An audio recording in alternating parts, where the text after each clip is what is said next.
questions whenever you're ready. Coach, what's the biggest difference you think in the passing game, both between Cade and DJ, and with this new offense that Garrett Riley's bringing in? Yeah, from a standpoint of just passing game, schematically, it's simple. Not a lot of plays, and you take those plays and you mix and match them into different formations and motions to make them look different to a defense, but to the quarterback, there's still those 10 plays or whatever it is, but it's just a handful of stuff. And, from a quarterback standpoint, I'm not going to make a comparison between Cade and DJ because they were playing in two different systems, and they're not the same. But at the same time, we've done some things, like I said, schematically that I think will take advantage of our personnel, take advantage of our skill set at the receiver position, at the tight end position, at the running back position, and it's only going to benefit the quarterbacks that we're bringing in here, and currently with Cade and CV, and Hunter Helms has done a great job learning the system and being able to execute it. And today at practice, we made some big plays offensively, had a really good day at practice, and they're just starting to get more comfortable with it. And as the quarterbacks get more comfortable, they become more confident, and then that starts to just kind of spread throughout the rest of the group. So it's just, I would say, if I put it in one word, simple. Quick programming note real quick, if anybody wants to step out, Cole Turner started as well, if not continue. I think last year at this time, simplifying was one of the buzzwords too. Was the difference then compared to now just eliminating a lot of the stuff that had built up in the playbook over years, and now it's just a matter of reducing it even more? Yeah, it's different because last year simplifying was trying to simplify the system that we were in and trying to eliminate some things that we don't run a lot or we put in and don't run during the season. So that simplifying was totally different than what I'm saying now from this offense scheme schematically is just simple and it's easy. Last year we were trying to, take a bunch of years that are kind of probably, jumped on top of each other and addition, and there wasn't a lot of subtraction. So when I got the job last year, that was one of the things I wanted to do is kind of subtract some things. We're quick to add a lot of stuff, and all offenses are like that.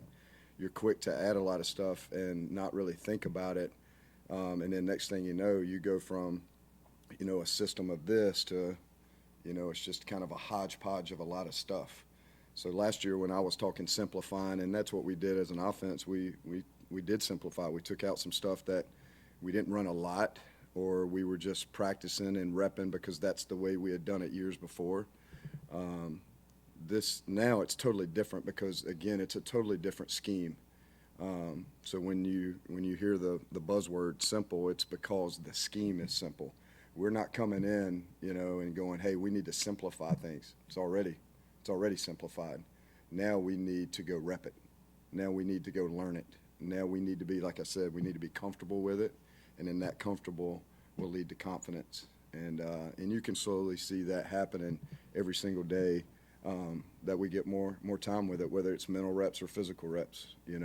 It's not just about practicing the days that we practice. We get 15 times out on the field, but that's not how many times we get in the classroom learning this system too. So that's part of it.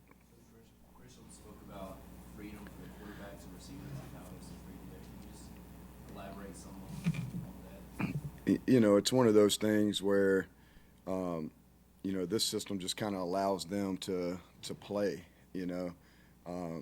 where, in the past there may have been, hey, this route has to be like this, it's got to be this many steps, or it's got to be, run to this vicinity and you have to stay in this spot or whatever. This is a little bit of, hey, this is where we want you to go, and on the way there, if some things happen, then let's play football. So that's probably what he was meaning by that. But, I tell the tight ends all the time, like, defensive coaches get paid too, and defensive coaches spend a lot of time game planning and trying to scheme you up. So I may draw up a look, or I may show you a look, and that's the perfect look, you know, because I'm drawing it up, and I want it to look perfect or look right so I can teach it to you. But then you get out on the field and it don't look that way, or it's different. And that's what that means, you know. Here's how we got to install it, and here's what we're installing it against. But when you get out there and the coaches aren't between the white lines, you still got to go play football, and you still got to find a way to make this play work. So that's kind of what that means. And there's some plays in the system like, no, it's black and white, you know. But there's a lot of plays within this system that not only the quarterback has some freedom to check one dude or to change something. The receiver also has some freedom. The tight end has some freedom. The running back has some freedom. Hey, I went here when you told me to go here, and it wasn't there, so now I'm going here. And that's okay. We're all on the same page. But the biggest thing is as long as we're making definitive decisions that the quarterback knows why we're doing what we're doing, and we're both on the same page, whether it's quarterback and tight end, quarterback receiver, quarterback and running back, even if you're wrong in making that decision, if he knows why you're making the decision and where you're going, we can still make it right. And that's kind of what that means. I guess last year, the concept was option routes and putting options in there. I mean, is there now more control just in the quarterback's hands in terms of defining what is going to happen? Or I guess what's the difference between the option routes you guys had last year and what they will change? Yeah, we're really not, you know, this system's not a big option route system. It's like I said, it's more, hey, you're running this route and you need to run this route. Now, if things happen within that route while you're running that route, you could change some things up. From like last year, it was, hey, you could go right or you could go left based off some things, and that's not really how this system works. So we're not living in that world. You know, we changed some things last year to make some of our plays just help ourselves in some of those plays, but with this system, you really don't have to do that. Like I said, it's more about, hey, I'm going right. I may go right high, I may go right low, but I'm going right. And there's no like I may go right, left, or straight based off of where the defense is. And that's kind of what that was last year when we were tweaking some things. And then some of those things, like we saw production and we saw some good things happen from those things. But now none of that matters. We're not doing that really much anymore. You talk about simplicity of scheme. Is that one of the things that enabled TCU's offense to go so fast? And do you expect this offense to be noticeably faster than last year? Yeah, you know, the good thing about, you know, this offense is with it being simple, with not a lot of plays, right?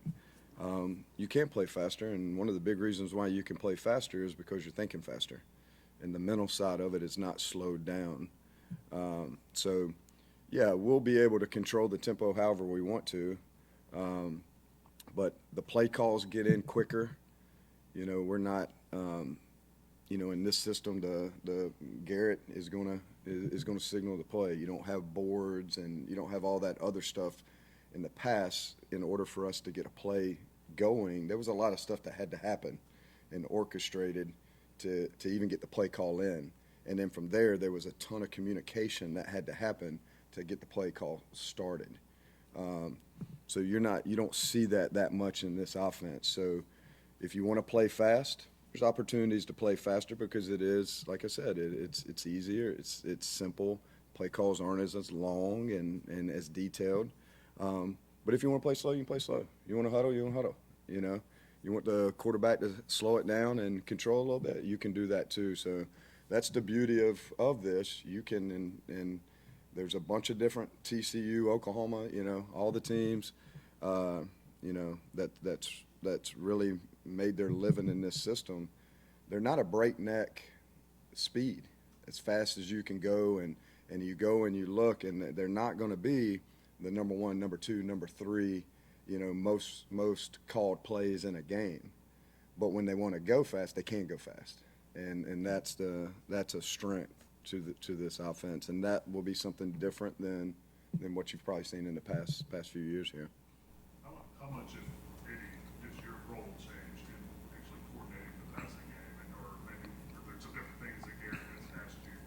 Yeah, we're still kind of new in the process. The biggest thing right now was, right when he got here, we jumped right on the road recruiting. So, I mean, he was here a day or two, and then next thing you know, me and him was in a plane, and we're, headed out on the recruiting trail. And we're not even talking offense or football. But, as we've grown our relationship and kind of go through this spring and see how it all comes together, I'm sure there'll be more that kind of comes down from. We're not talking game planning yet or any of that type of stuff.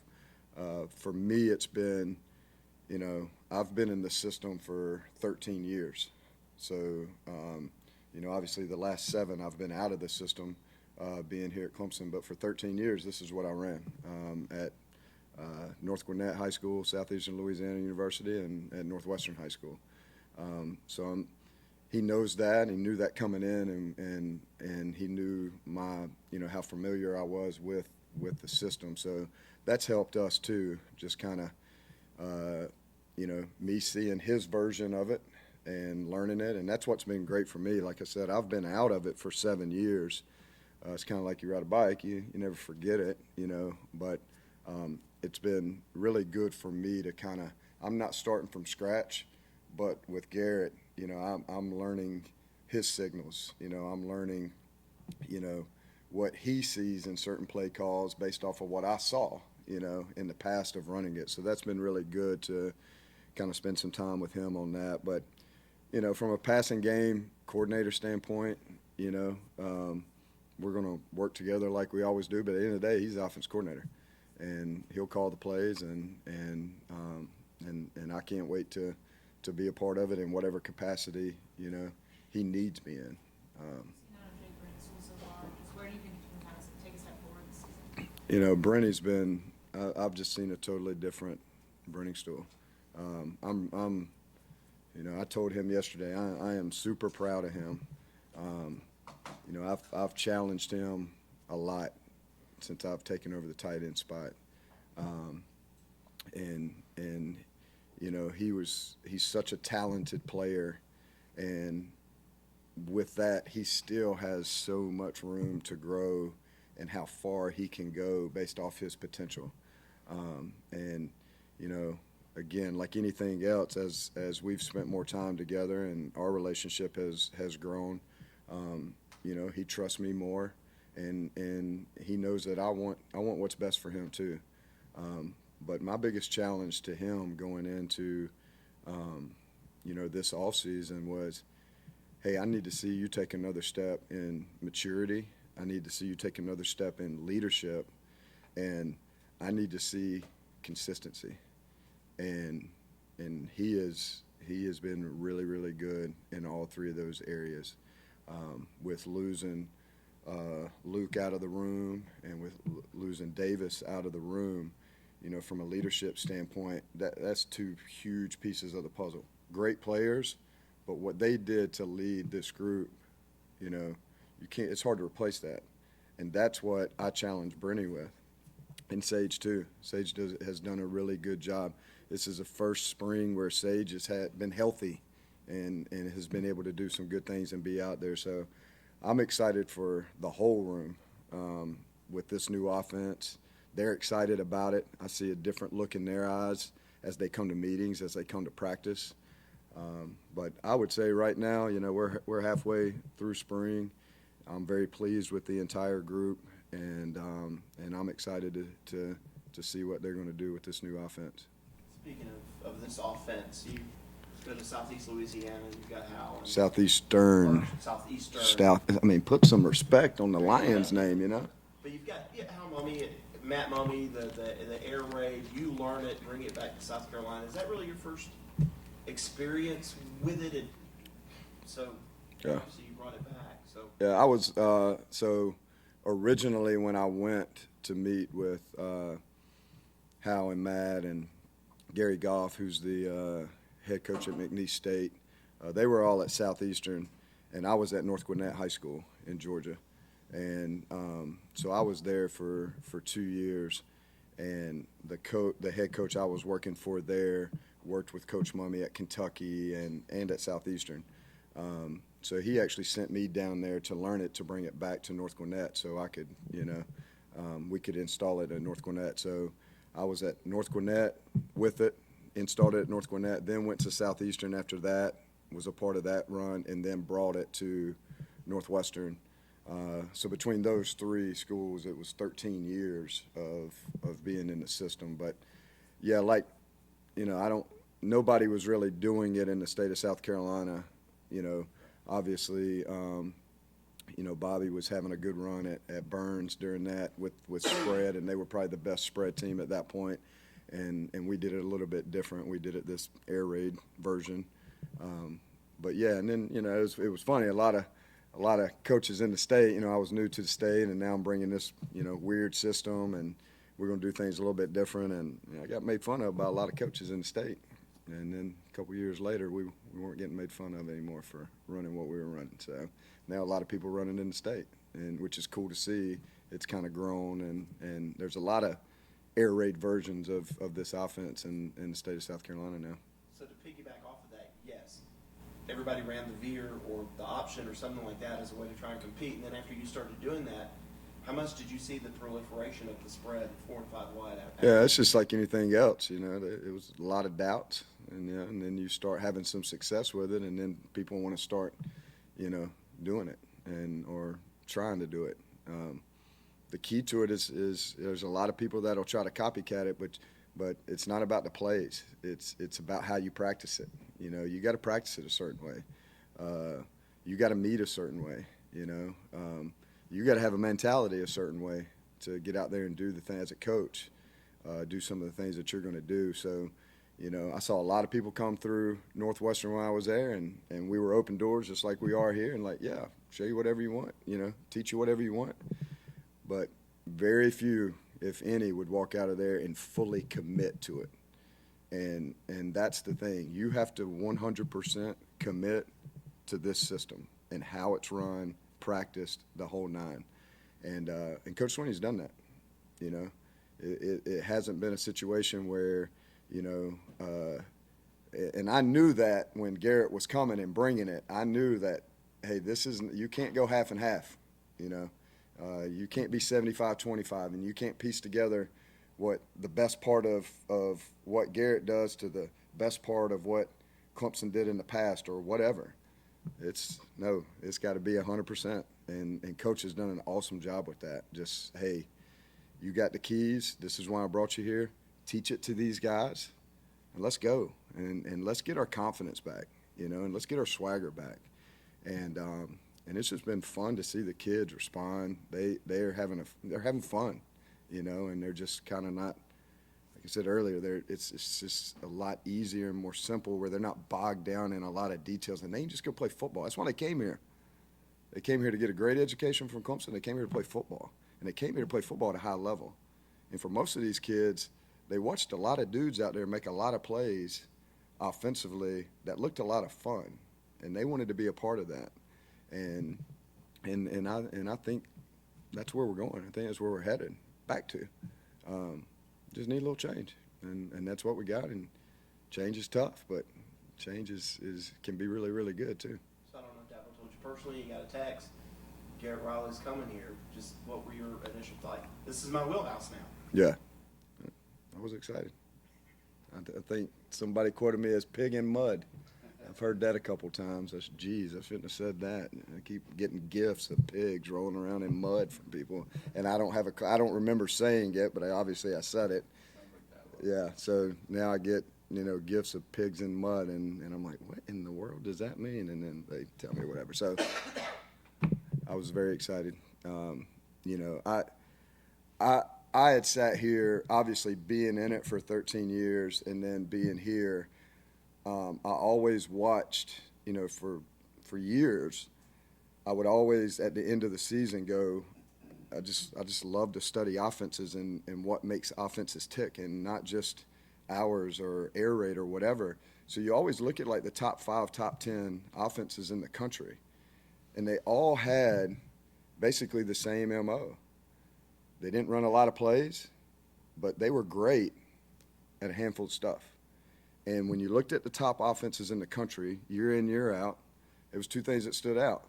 It was academies, Army, Navy, right, Air Force, and then it was the Oklahomas, you know, it was the Texas Techs or wherever, you know, back in the day. So when you look at those, and even to an extent, you know, Baylor, you know, years ago, when they were running a version of it.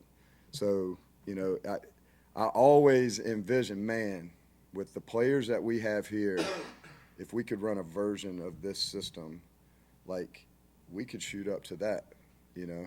And so as soon as I heard that Garrett was coming, it was like, man, I was like, obviously I was excited, but the flip side of it is like, for years, I wanted to get back to that. And I didn't have to leave Clemson to get back to that, which is even better.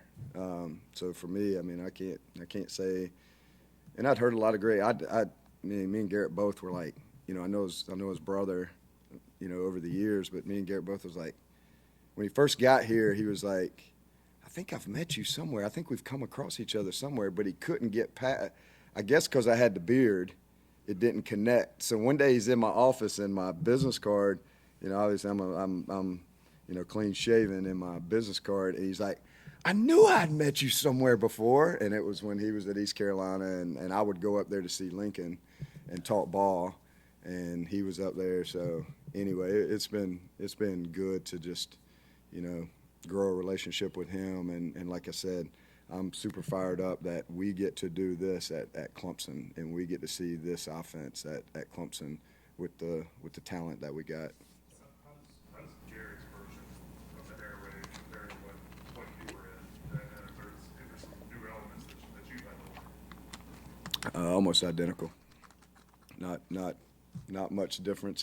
There's a couple things, maybe odd end stuff that maybe I did different, and there was a couple things, odd end stuff that he does different. But I mean, those are like one-offs, not from a base core, you know, conceptual part of the offense, like identical. Seems like there's a lot more balls in the air practice now, just two quarterbacks throwing it at a time, two receivers throwing on the side, that kind of stuff. Just how much do you think that helps too, or do you think it does help some?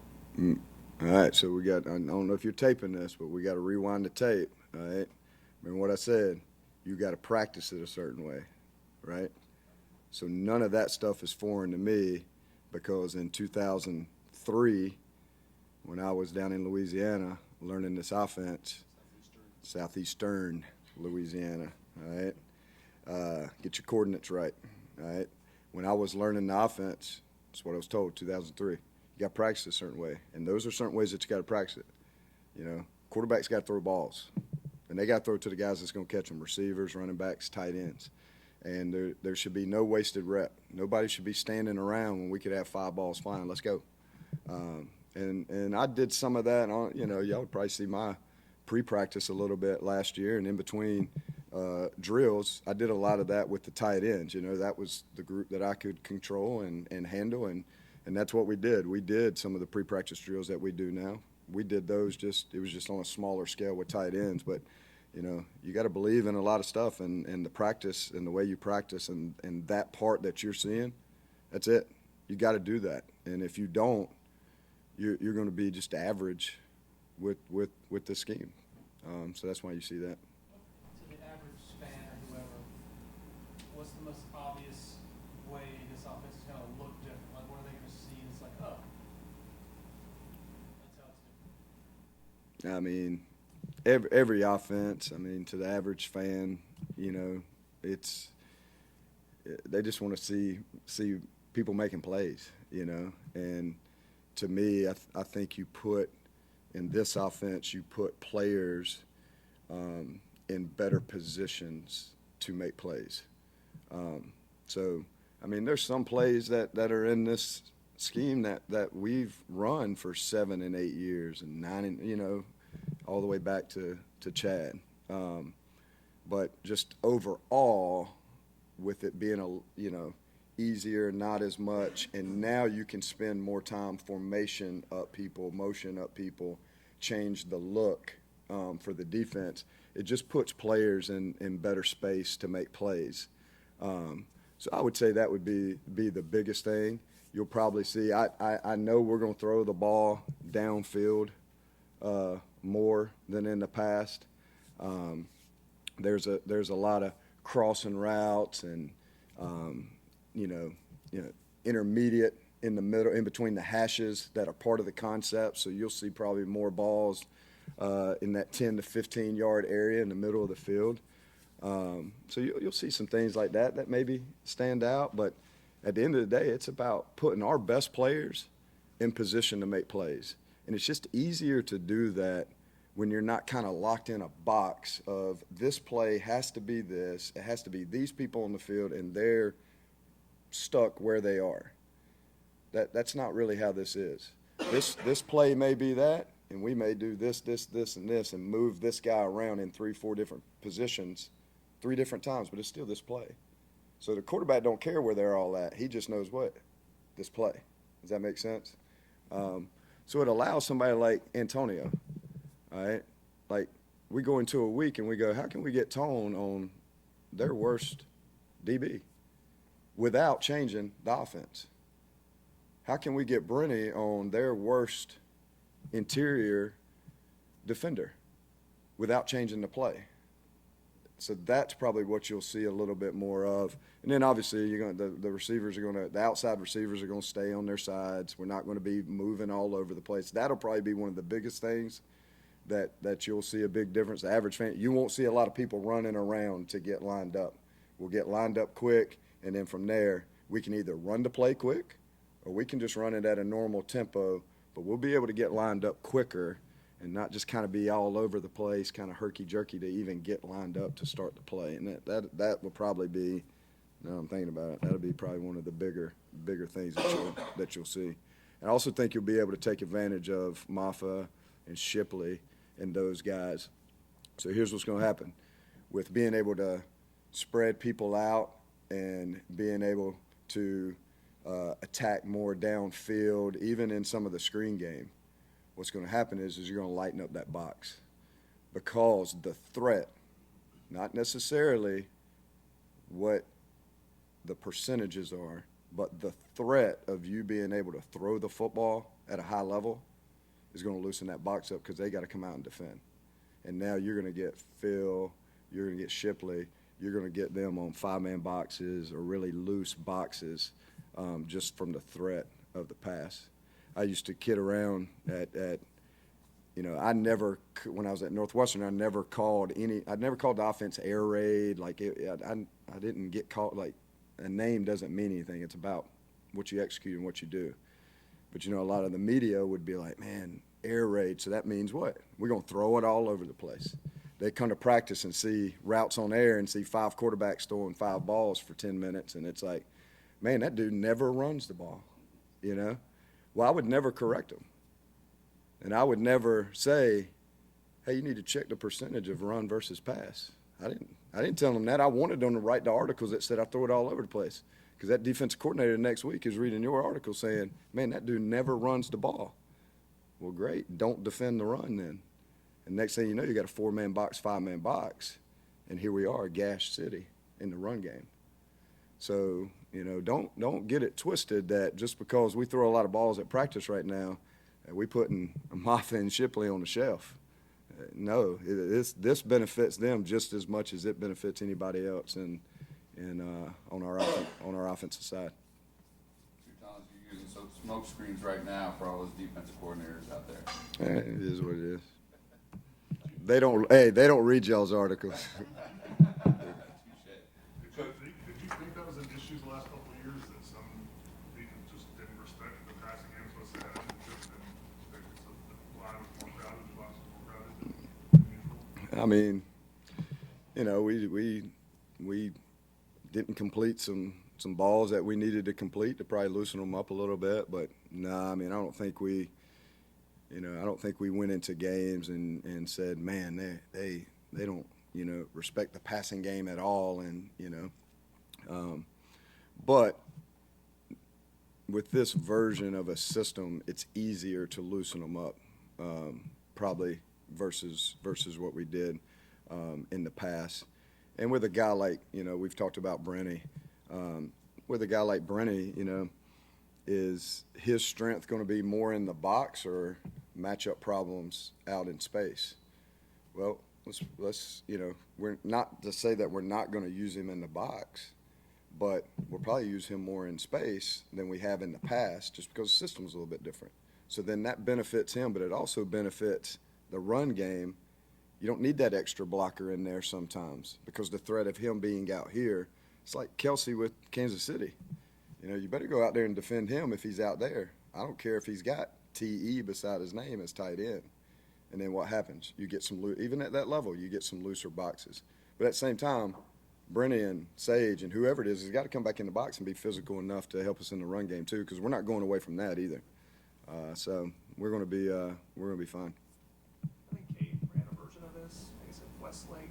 Yeah, I think so. Yeah. I feel like he has a certain comfort, can you tell, with this style? And do you think this Yeah, I think it fits him well. I don't know like exactly what version of offense he ran, but you know, with his skill set, this is a really good fit for him. But you know, he's loving it and having a ball out there running around making plays, and that whole quarterback group has been awesome to see. Just kind of take in a new coach at their position, but also a new offensive system. And man, they're out there having a blast. I think the learning curve is kind of an equalizer. Usually the freshmen come in and they're all trying to learn the playbook and the offense. Now you got upperclassmen trying to learn all the same things. Does it kind of bridge the gap a little bit between the classes? I mean, you know, it's what's been cool about it is just kind of seeing, you know, it's kind of been an equal, you know, level playing field for all the players and a bunch of the coaches too. You got to remember that the coaches don't know the system either. So it's been pretty cool to watch us all just kind of go out there and start from square one, you know, and go learn it and have a good time doing it. And it's just been, the players have been awesome. Players have been awesome. They've accepted all the changes and have been really excited about it. And like I said, for me, it's a different kind of excitement for me because now I get to kind of go back to what I loved and what, you know, at the end of the day, you know, I had a lot of success with that offense, which allowed me to get the attention of Coach Sweeney to eventually get a job here. So it's just kind of come full circle to be able to have that offense here now and for me to continue to grow in it too and learn new things from Garrett. That's been great for me is to learn the tweaks and why he thinks the way he thinks. And that's only going to make me better for my future too. One or two more. Your first year on the field here, kind of, I guess, how do you kind of look back at it as a big picture, I guess, takeaways, what you learned, that kind of stuff? Yeah. You know, for me, it was the first time ever coaching tight ends. I never coached tight ends before. I coached quarterbacks or receivers. So I was just telling somebody the other day, like, things are so, like, have slowed down for me on the field at practice. And there's two parts to that. You know, the one part of it is I know the system. So that makes things slower for me. But I also know, you know, the ins and outs of tight end play better than I did at this time last year. And, you know, I understand how a tight end fits within this system probably better than I know how a tight end fit in our previous system because that was new to me. So I was trying to grasp that part of it where I've played with a tight end before in this system and coached receivers in this system. So when the tight end's out of the box, it's like he's another receiver. So I just know it better, regardless of whether it's a tight end or a receiver. So to me, it's kind of slowed down to where, and I got a better relationship with the tight ends because we've been together for a year now that with the guys that have come back. So I trust them more and they trust me more, and we're just having a good time installing this offense and learning it and growing it. So I would say things have just slowed down for me, and I just see it a little bit better now. According to your tight ends, they say motivational Monday, Tupac Tuesday, Weezy Wednesday. That's right. Weezy Whitney Wednesdays. Weezy Whitney, it's a mix. sorry. It's a mix. Sage said that he loves that, you know, no country music allowed. Mm-mm. But how do you I'd walk out of this session if you dropped a country song right now. How do you use that music to kind of get those guys focused in? I mean, how does that work together? You know, we got, when we go to practice, you know, we got Tanoga Tuesdays and Working Man Wednesday, and I've always had music, and I've always named it, you know, it's a routine. And I'm trying to build a routine with them. So to me, it's like, all right, well, we're going to have a routine in music when it comes to in the season. So, you know, on Tuesday when we come in here and Pac's blasting, you know what today is. It's Tupac Tuesday. It's also Tanoga Tuesday, right? So they connect together, and they know the routine, and they understand, and they start connecting the dots. They know on Friday's Focus Friday. So on Friday, we have like a 10-minute meeting. That's all we really get. So on Focus Friday, there's no music on Friday, because I need them to understand it's Focus Friday for Clemson football. So there's no music. But, you know, it's Throwback Thursday. You didn't mention Throwback Thursday. That's probably the day they don't like as much, because it's just a mixture of a lot of, you know, 90s and early 2000s, and they're just not as hip to that as I am. But they're starting to really come along on the Weezy Whitney. You know, today we had a 6 a.m. position meeting, and I went to wake them up. You know, I'm going to crank something up as loud as we can go. And before I could even hit it, Banks Pope goes, "I'd like to have a little Whitney Houston to get me ready." So, of course, hey, top of our lungs, I will always love you. And that's how I end this media session. I will always love you. All right? Appreciate it.